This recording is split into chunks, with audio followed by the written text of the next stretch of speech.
Et que s'il est élu là, il sera là pour un mandat de 5 ans. Et ça, c'est très, très important parce qu'il y a eu une dizaine de morts à Dakar depuis que le Conseil constitutionnel a validé la candidature de Wade. Et maintenant, l'opposition, c'est-à-dire le mouvement du M23, le mouvement Y en a marre, et même Youssou N'Dour dont vous parlez, c'était en fait les gens qui étaient opposés à cette candidature de Wade et que je crois que vont se rallier à la coalition de Macky pour faire barrage, c'est-à-dire faire une sorte de référendum pour ou contre Wade.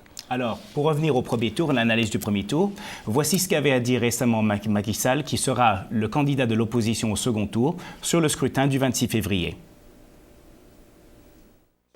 Comment Wade peut gagner dans le premier tour? Il est battu dans tous les grands centres, dans la région de Dakar, à Thiès, à Fatick, à Kaolack, partout. Mais attendez, il faut que les gens soient sérieux. Et puis les PV sont là. Il ne faut pas s'amuser comme ça. Alors, Idriss Fall, le président Wade, semble surtout être populaire en milieu rural, mais il suscite, semble-t-il, vraiment un rejet dans les milieux urbains, dans les grandes villes comme Dakar, justement. Mais ça, c'est pas nouveau. C'est-à-dire qu'aux élections de 2009, aux élections locales, Wade, c'était la tentative pour placer son fils à la tête de la mairie de Dakar. Toute la ville de Dakar a basculé. Son fils a été battu jusque dans son propre quartier du Point E. Donc, et l'opposition a pris toutes les grandes villes. Je sais qu'un maire qui s'appelle Cheikh Bamba Dièye à Saint-Louis a battu 4 ministres en poste de Abdoulaye Wade. C'est-à-dire que ça, c'est pas nouveau. Maintenant, les campagnes, je crois qu'il y a des grands bastions. Si vous prenez Touba, qui est le bassin arachidier, qui est aussi le bassin du mouridisme, bon, et je pense que la conscience politique est moins aiguisée. Mais aujourd'hui, le mouvement paysan commence aussi à avoir des problèmes. La vie est devenue beaucoup plus chère, les récoltes ne sont pas excellentes. Et donc, les jeunes qui sont dans les campagnes sont obligés d'aller vers les villes pour tenter de trouver du travail. Et du travail dans les villes non plus, il n'y en a pas. Le chômage, vous avez vu ces images tragiques de ces jeunes-là qui sont en train de mourir dans les océans pour aller en Europe ou traverser le désert. Donc, il y a une situation sociale qui est très, très dure. Et les jeunes, quand on leur parle, vous diront, bon, Maître Wade a construit beaucoup de routes, mais on ne marche pas le goudron.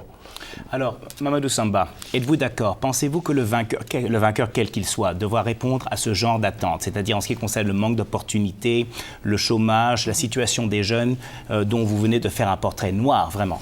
Mais il n'a pas le choix, parce qu'en fait, bon, c'est le rôle du président de résoudre ces genres de problèmes. Les jeunes du Sénégal, ils ont besoin de travail. Il y a en ce moment, il y a presque une année blanche au Sénégal.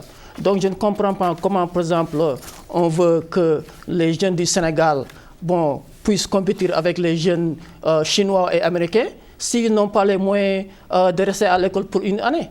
Donc je pense que non seulement c'est l'éducation, c'est la vie, en fait, la vie sociale, mais c'est la justice et la démocratie quand même. Mais surtout, pour parler par exemple d'un problème qui a beaucoup fait parler cette dernière année, les coupures de courant, pensez-vous qu'il est juste de critiquer Abdoulaye Wade pour un problème qu'on retrouve au fond dans plusieurs pays africains? Oui, c'est bien juste. Je pense que, en fait, le problème c'est quoi? Tu as un gars qui avait fait beaucoup de promesses étant candidat. Bon, avant qu'il ne soit président, mais on n'avait pas ces genres de coupures au Sénégal. Mais donc, à un certain moment, tu dois être responsable de ce qui se passe au Sénégal. Bon, il n'y a pas d'eau, il n'y a pas d'électricité, mais comment est-ce que sans eau, sans électricité, les businessmen, les tailleurs, les gens qui vendent de la glace, des trucs, mais comment est-ce qu'ils peuvent mener une vie simple? Donc, mais effectivement, il est responsable et le prochain président Macky Sall doit effectivement adresser ces genres de problèmes.